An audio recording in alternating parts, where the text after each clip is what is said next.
By what he says and how he says it, Pope Francis is offering us a whole new way of seeing the ancient teaching.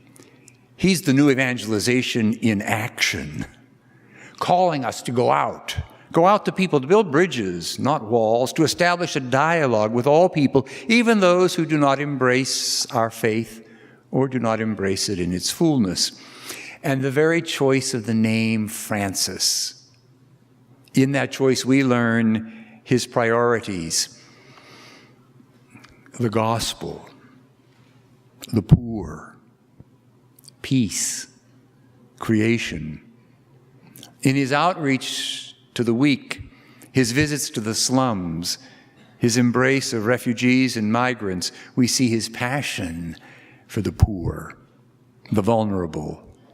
In his words about the global economy, which today in the interview he says don't really reflect a lot of insight into the economy, but an awful lot of reflection on where it should be going. His call for greater fairness, opportunities, even in his tweets, which are becoming increasingly well received. We see this call for a pursuit of greater justice.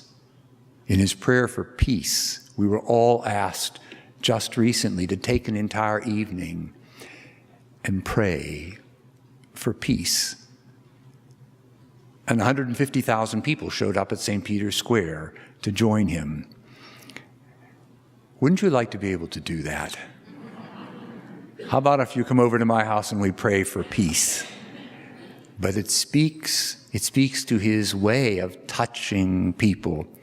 His program is not a political one, not an ideological agenda, but faith in action, the gospel at work. Pope Francis is teaching us not only that we should know the gospel, but how to do the gospel. He puts the person first, not in some abstract concern for humanity at large, but in a very real, intensely human way. He doesn't simply speak about immigration. He asks, who weeps, who cries for the immigrant, for those that are lost? The fathers seeking work, children living in the shadows. He doesn't simply speak about peace as an ideal. He calls upon leaders to choose dialogue over confrontation.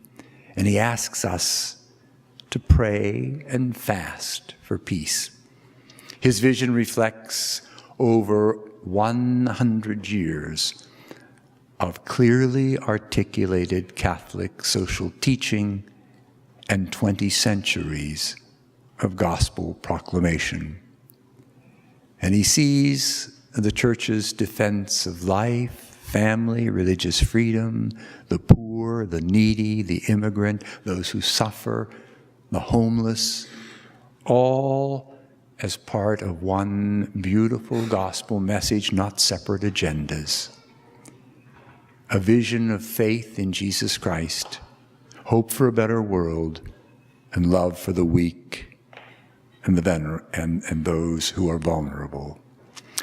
As Pope John Paul II asked for a new evangelization that was new in ardor, method, and expression, Pope Francis says, we need to propose the gospel that must be simpler, more profound, and radiant.